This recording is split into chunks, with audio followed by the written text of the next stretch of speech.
La la la la la, aku ingin bertemu dengan teman-temanku. Sekolah belajar matematika. La la la la la la la.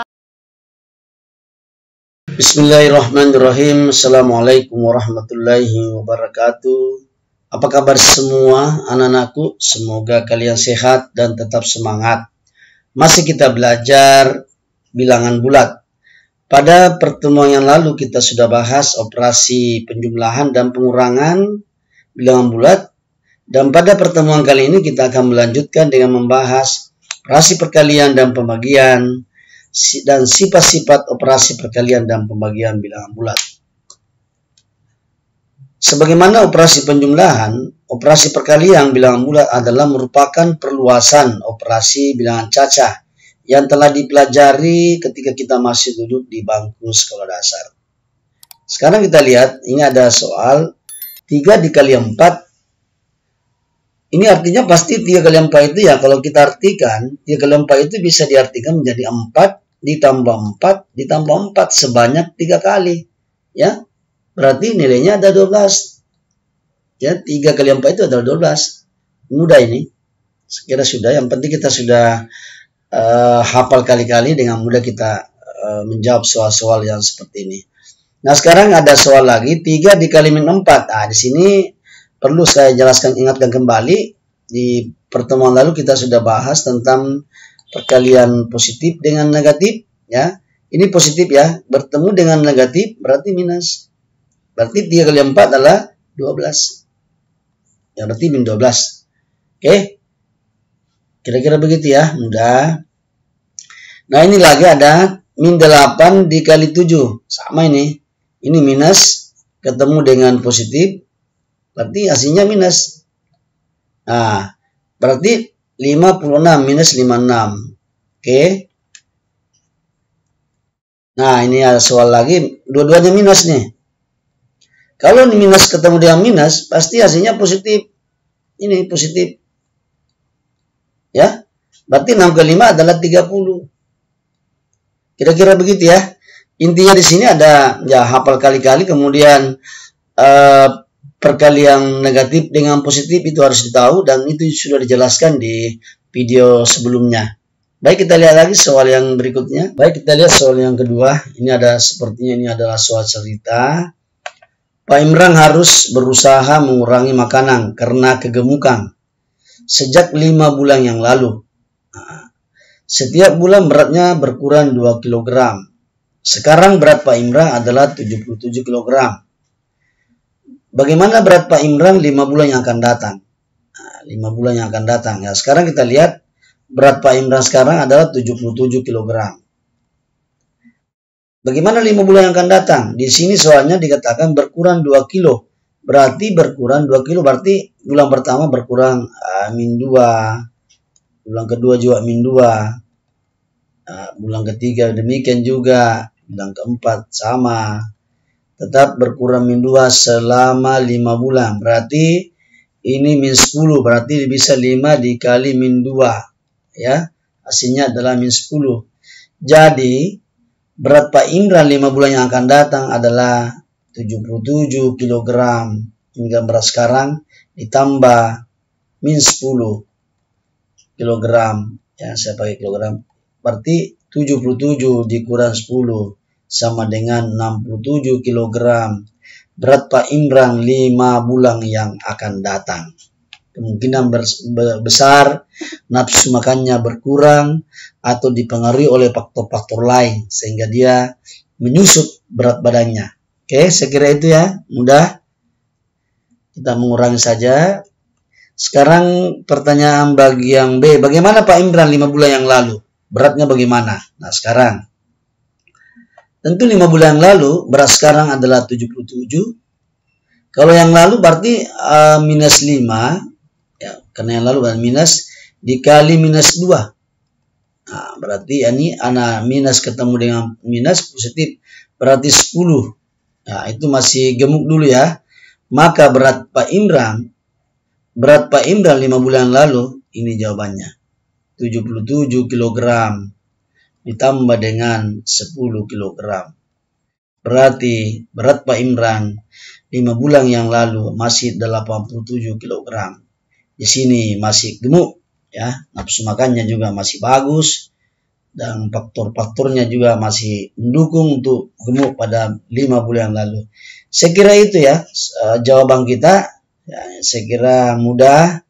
Yang penting kita bisa memahami konsep, memahami alur cerita soal itu.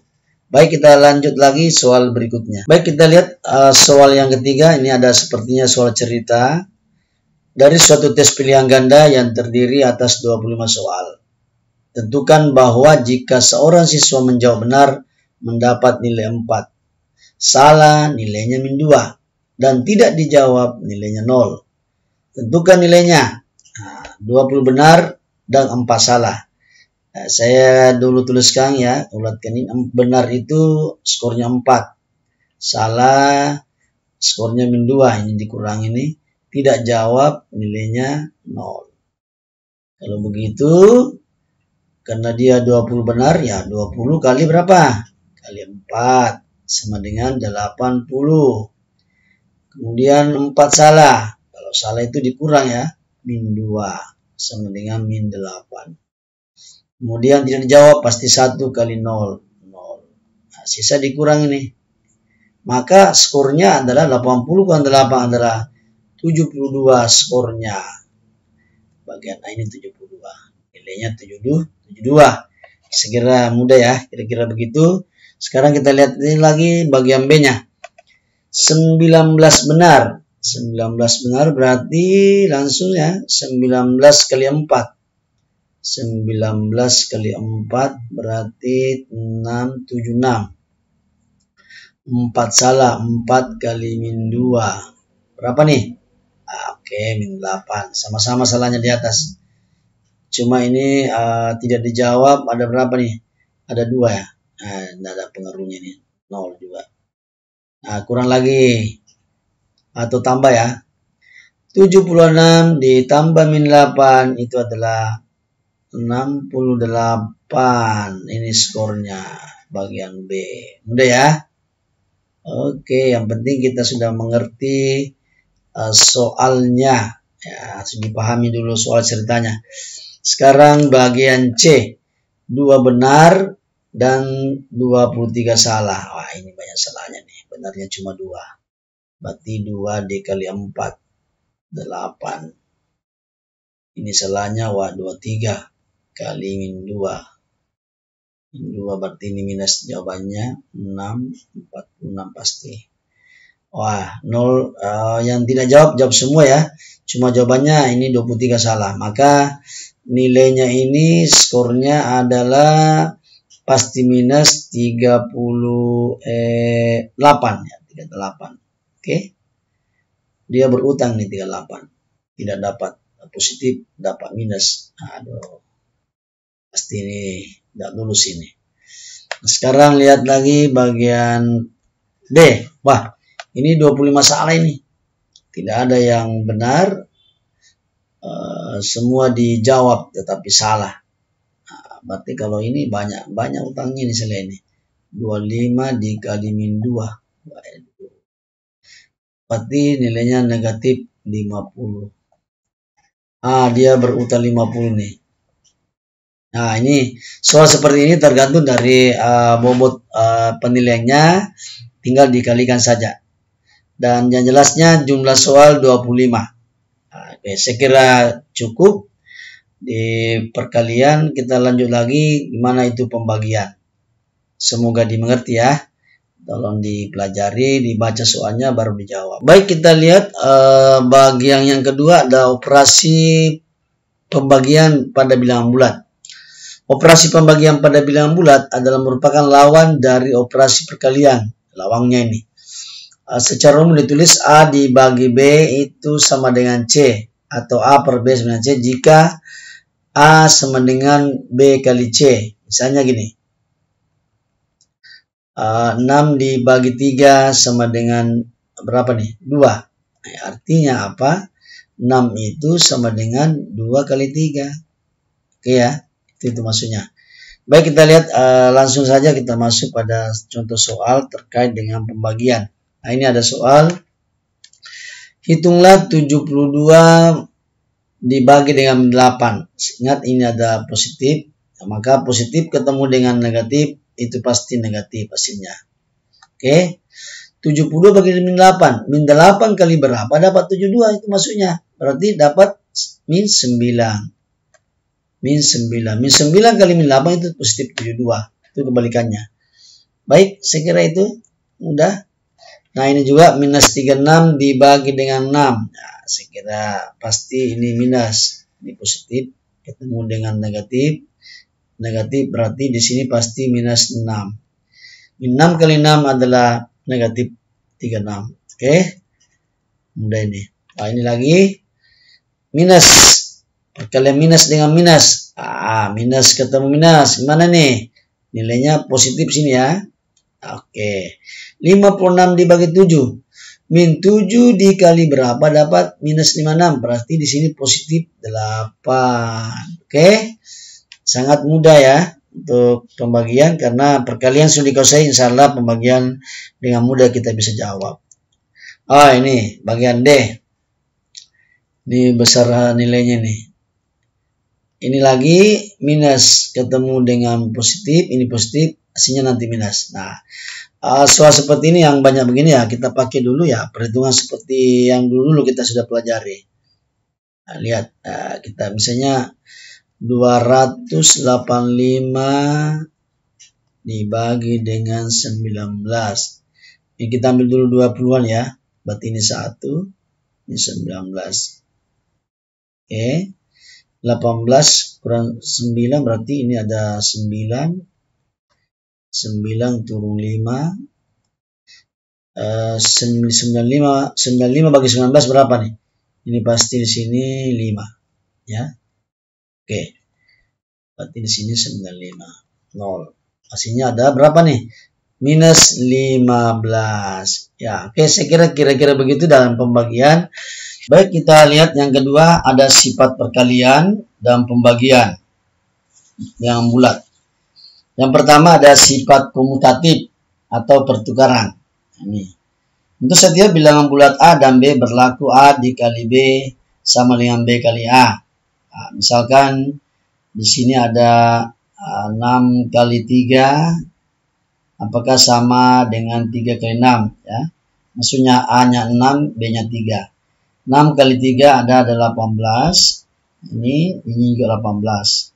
Ternyata ruas kiri dan kanan sama, maka di hukum komutatif perkalian berlaku. Lalu bagaimana dengan pembagian? Apakah juga berlaku? Kita lihat. 6 dibagi dengan 3. Apakah sama dengan 3 dibagi dengan 6? 6 bagi 3 berapa? 2. 3 bagi 6. Gimana nih? Bisa enggak? Ya, bisa. Ini sederhanakan. 3 bagi 6 itu masing-masing dibagi 3. Berarti 1/2. Hasilnya ada 1/2. Maka ini tidak bisa. Maka di dalam sifat komutatif pada pembagian itu tidak berlaku. Hanya berlaku perkalian. Oke. Nah, sekarang gimana di sifat yang kedua? Nah, perkalian ya, hanya berlaku pada perkalian, pembagian tidak. Sekarang ada lagi sifat asosiatif. Nah, ini juga sifat ini juga kita sudah bahas di penjumlahan dan pengurangan. Nah, sekarang kita lihat di sini ada rumusnya, kita langsung masuk pada rumus ya. A dikali B kali C. Andaikan misalkan saya kasih angka di sini. Misalnya 6 dikali 2 dikali 3. Apakah sama hasilnya ya? Ini nanti kita kurung. Kita ikuti rumus yang di atas. Nah, ini. 6 dikali 2 ada 12. Kita buka kurung 3. 6 kali dalam kurung 2 kali 3 6. Hasilnya ini ada 36. Ini juga 36. Berarti berlaku sifat asosiatif pada perkalian. Lalu gimana dengan pembagian? Nah, sekarang kita kasih angka yang agak besar ya. 168 dibagi misalnya dengan 12 dibagi dengan 2. Apakah sama di ruas kiri juga? Ini bagi 12 dibagi dengan 2. Kita kurung ya. Oke. Nah, ingat ini ada 168 bagi 12, ini agak ada angka yang besar. Untuk kalau kita mendapatkan angka seperti ini bisa disederhanakan sebenarnya. Bisa kita di sini 168 dibagi dengan 12, kita persederhanakan berapa pembagi di atas, sekian juga pembagi di bawah. Misalnya kita bagi 2 ini, kalau dibagi 2 di atas, otomatis di bawah juga bagi 2. Nah, bagi 2 ya. Ingat, berarti di sini 84. Nah, berapa ini? Nah, ini masih bisa disederhanakan. Ini juga dibagi 2 lagi ya. Bagi 2 dapat 3. Ini bagi 2 dapat 42 ya. Maka 42 per 3. 42 per 3 itu hasilnya berapa? Oke. 14. Nah, ini. Maka ini 14. Oke, bagi 2. Ini 168 tetap. 12 bagi 2 itu ada 6. Ya. 14 bagi 2 ada 7. Ini berapa? 168 bagi 6 itu nilainya berapa? Nah, ini 168 dibagi 6 ini kira-kira berapa nih? 168 dibagi 6 itu ya di sini ada pasti 28. Ini tidak sama. Berarti di dalam sifat asosiatif pada pembagian itu tidak berlaku. Hanya berlaku pada perkalian. Oke? Kira-kira begitu. Ya, sudah 2 sifat ini. Dan pembagiannya tidak masuk ya. Baik sifat kumulatif maupun asosiatif itu tidak berlaku. Nah, ini ada lagi yang ketiga, ada sifat identitas. Identitas pada perkalian itu ada 1 ya. 1 kali A sama dengan A. Contoh. 1 dikali A-nya misalnya saya ganti 3. Pasti nilainya 3. 1 kali 3 adalah 3. Atau yang lain. 1 saya ganti lagi A-nya min 3. 1 kali min 3 adalah min 3. Berarti sifat ini identitasnya ada 1 dalam perkalian. Apapun dikalikan dengan 1 maka itu tidak mengubah nilai. Kira-kira begitu ya. Sekarang kita lanjut pada soal-soal terkait dengan menggunakan sifat-sifat di atas. Baik, kita lihat soal operasi hitung. Ada soal latihan di sini. Sini ada 4 kali 34 kali minus 25. Yang pertama kita lakukan adalah melihat tanda di atas. Ada sini ada positif, ini ada positif, ini minus. Di sini pasti hasilnya nanti minus. Nah, kalau kita langsung menyelesaikan soal ini, apakah 4 kali 34 bisa dilakukan? Boleh, tapi itu kan apa ya? Terlalu banyak angka nanti yang kita dapatkan. Sebaiknya kita cari yang mudah untuk mempermudah kita menyelesaikan, maka ini boleh dikelompokkan 4 kali 25 ya. Ini ada nilainya 100. Oke? Dikali dengan 34. Maka hasilnya adalah 3.400. Oke, itu agak mudah ya. Kita bereskan dulu yang ya paling tidak kita akan mendapatkan angka-angka ratusan atau puluhan atau ribuan supaya memudahkan kita untuk menyelesaikan. Saya kira begitu ya. Kita lihat lagi yang kedua. Nah, seperti ini sama. Yang pertama kita lihat dulu hasilnya dulu. Hasilnya di sini ada positif ketemu dengan negatif, ketemu dengan positif tetap negatif, ketemu dengan negatif, maka hasilnya adalah positif. Yang mudah ini. Ini. 125 kali 4, maka pasti ini 500. Setelah itu kita bereskan lagi dengan ini. Oke. 500 kali 2 itu adalah 1000. Baru kita kali 22. Maka hasilnya adalah positif 22.000. Baik, sifat yang berikutnya ada sifat keempat yaitu distributif. Sifat distributif ini itu tidak berlaku pada operasi penjumlahan dan pengurangan, hanya berlaku pada operasi perkalian dan pembagian. Kita lihat ini ada A dikali dalam kurung B tambah C. Nah, ini bisa disebar sehingga menjadi A kali B ditambah kali C. Misalkan kita kasih angka di sini ya, 2 adalah dikali dalam kurungnya. Boleh tidak dikali, boleh juga titik ya, boleh juga tidak. Misalnya di sini ada 3 ditambah 7.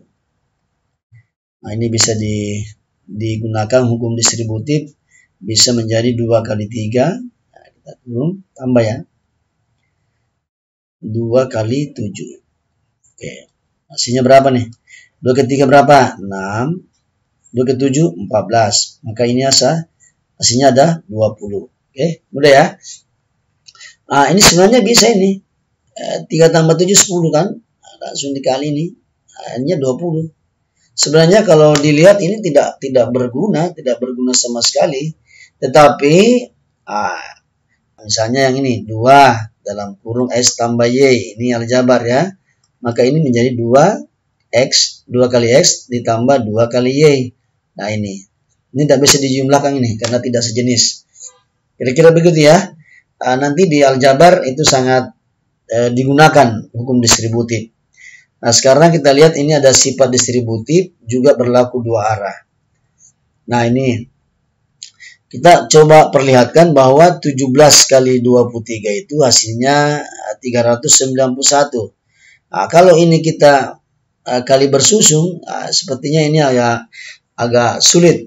Nah, karena ada 2 angka yang besar-besar. Ini bisa dikembangkan, bisa dijadikan seperti ini. 17 itu boleh dikembangkan menjadi 10 ditambah 7. Oke.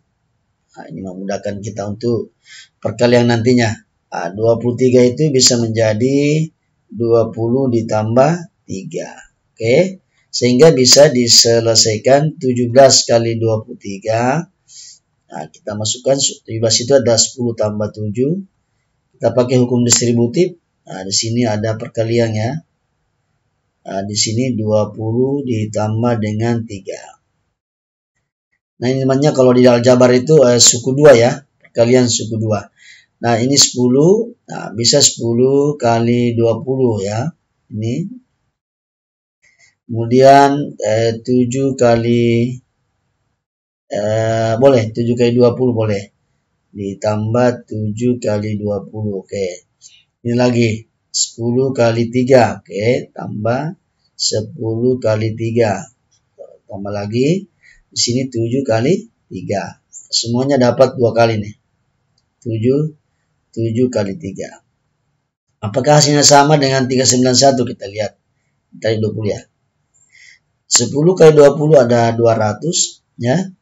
Terus 7 kali 20 berapa nih? 140. 10 kali 3 berapa? 30. Tambah 7 kali 3 21. Nah, sekarang kita lihat 200 tambah 140 ada 340 tambah 30 370 tambah 21 391. Sama ya? Hasilnya sama. Nah, ini untuk mempermudah kita untuk menyelesaikan perkalian seperti ini ya, bisa dikembangkan.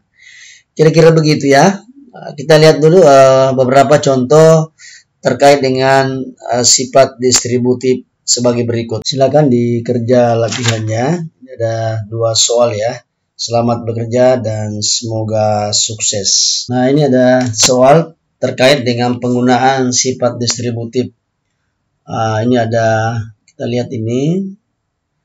Ini ada di sini 7 kali 7 ya. 7 kali 3. Ini ada angka 7 berulang ini sebanyak 3 kali ini. Nah, ini kita keluarkan saja ya. Kita faktorkan. Nah, kedua kita mengikuti angkanya ini 3 tambah ya. Tambah 37 dikurang ya, kurang 20. Ini juga sebenarnya kalau dikali masuk kembali pada soal ya. Kita karena ada yang sekutu 7 kita keluarkan. Nah, maka kita selesaikan dulu yang ada di dalam kurung. 3 tambah 37 ada 40. 40 kurang 20 berarti 20. Maka 7 kali 20 ada 140. Nah, sangat mudah ya. Ini dipakai hukum distributif. Jadi dikeluarkan angka 7 yang sama. Saya kira itu. Kita lihat lagi yang kedua. Nah, ini ada pembagian 12 kali 29 ditambah dengan 12 kali 71. Ini keluarkan 12-nya di dalam kurung 29 tambah 71. Sama di bawah 4 keluarkan dalam kurung 63. Tandanya kurang, ya. Maka ini sama dengan 12 masih. Ini 29 tambah 71 itu berarti 100 ya. Ini 4. Oke. 63 dikurang 13 itu berapa?